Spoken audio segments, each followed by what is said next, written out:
Welcome to the Spurs Roundup podcast, where we break down all things San Antonio Spurs. I'm your host, Kyle Ames from the Kerrville Daily Times. Glad to have you join us. Today, let's dive into the aftermath of the NBA draft. We will dissect the 4th overall pick, Stephon Castle, and I may have an idea why the Spurs traded Rob Dillingham after selecting him with the 8th overall pick. You are listening to the Spurs Roundup, your daily San Antonio Spurs podcast. All right, guys, let's jump right into it. During round 1 of the 2024 NBA draft, we saw the Spurs make some moves that created a little bit of controversy. With the 4th overall pick, they selected Stephon Castle, a point guard from the 2024 national champion UConn Huskies.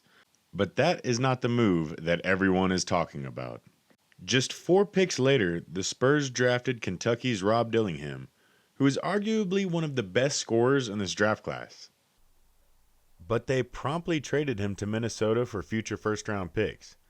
This caused a stir within the Spurs fan base, and it's understandable because they are tired of hearing the word rebuild. I mean, let's be real here. The modern-day Spurs fan is not accustomed to this yet. 22 years straight, they were in the playoffs. Now we are 5 years removed, and we've stared down the barrel of 22-win seasons 2 years in a row, which is especially frustrating because, Spurs fans and honestly, the rest of the league expected that win total to go up with Victor Wembanyama joining the Spurs last year. And of course, we could attribute that to a number of things. There was the Jeremy Sohan experiment that didn't really pan out. An experiment that might have gone on a little longer than it should have. But hey, who are we to question the great Greg Popovich?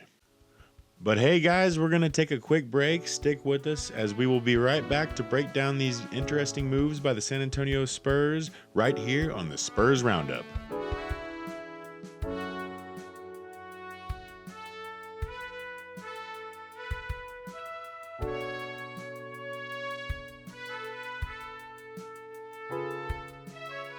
All right, guys, let's start with the big news. The Spurs now have their guy to pair with Victor Wembanyama. Stephon Castle, the 19-year-old guard from UConn, he was the Spurs pick at number 4. It was solid. It was a solid expected choice given, the mock drafts and the scouting reports. It was to be expected. Castle brings a winning mentality coming off his championship at UConn just a few months ago. But he also won the gold medal with Team USA's under-18 team back in 2022. So, he's a versatile player. He shows great potential at point guard, which addresses the key need for the Spurs in this, quote-unquote, I hate to say it, rebuild phase. And there are absolutely parts of his game that are going to need a major boost. His perimeter shooting, it almost kind of reminds me of Tony Parker back in 2001, except Stephon Castle doesn't have that, first step explosiveness that Tony Parker had. But Tony Parker didn't come into the league as a shooter. He was a drive and pass, dribble penetration and drive and kick type guy.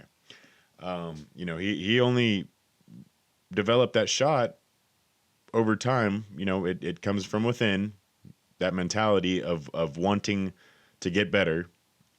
Luckily, the Spurs drafted 3 guys that just did that for 20 years straight. When you think of Tim, Tony, and Manu, pretty unrealistic to think you're going to ever do that through the draft again. But this is the San Antonio Spurs that we are talking about. All right, though, back to Castle. Yes, scouts were worried about his perimeter shooting coming into the draft. But, that has a lot to do with the shooters that he had around him at UConn. And let's be honest, the Spurs have their number 1 scoring option on the floor already. So they need somebody that can get him the ball, somebody that can penetrate the defense, create some help side defense where that could open up some space down low for Victor Wembanyama. Obviously, he can catch lobs and finish very well with ease. But take a listen to this clip from Stephon Castle as he was doing his 2024 rookie press conference. I don't think he really has much doubt in his shooting ability. I have a lot of confidence in my shot. I've put a lot of work in. And just just really with all the work that I've put in, just coming into the league now, just being able to, grow and have that confidence to, take more of those shots. And, I feel like, it's not anything that, I'm worried about or, really thinking too heavy about.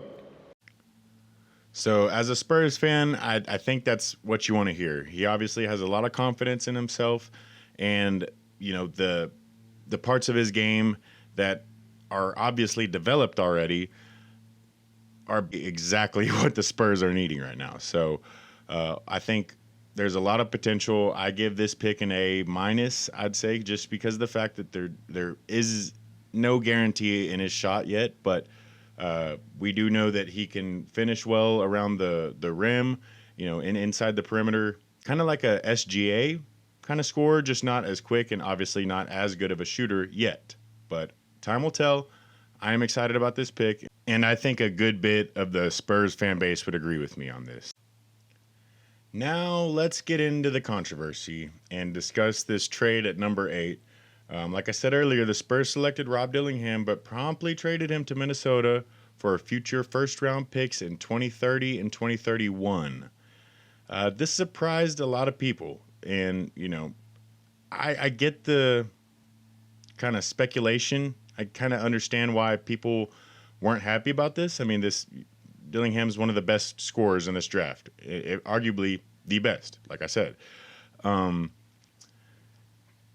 I think that that's not exactly what the Spurs are looking for. They don't want a ball dominant point guard when you have Victor Wembanyama waiting at the other end, and that's a lot of what we saw with Dillingham in Kentucky. Is a lot of come straight down the floor and pull up a three, and he but we're really where he thrived was as an off ball shooter. I think he was around like 50% as an off ball shooter with no guard, defense, and I believe it was around 48% that he was shooting, even with somebody closing out. So very, very good shooter, and he is ready for the NBA, but just not what the Spurs were looking for. This really signals that the Spurs are stockpiling their assets for the future, and it opens up some cap space that aligns with a long-term strategy. But I still didn't understand it because we have Victor Wembanyama, and obviously I feel like we want to put good pieces around him now so we can retain him. So I obviously had to do a little digging here, and I did some research, and it's quite interesting. But there is a prospect out there right now who the funny thing about it is we really don't know what his age is. I've seen rumors lately that he is 12 years old, which would make him draft eligible, 2030 or 2031. So in the back of my head, I'm thinking maybe the Spurs are thinking about this kid. His name is Mohamed Dabone, and he stands 6'10". Like I said, if he's 12 right now, that's just completely insane. But he was listed as 16 in a 2023 tournament.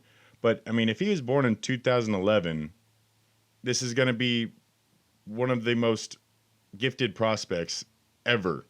To be 12 years old and to be able to do the things that he does. He excels as an athlete with elite coordination, impressive vertical leap and speed.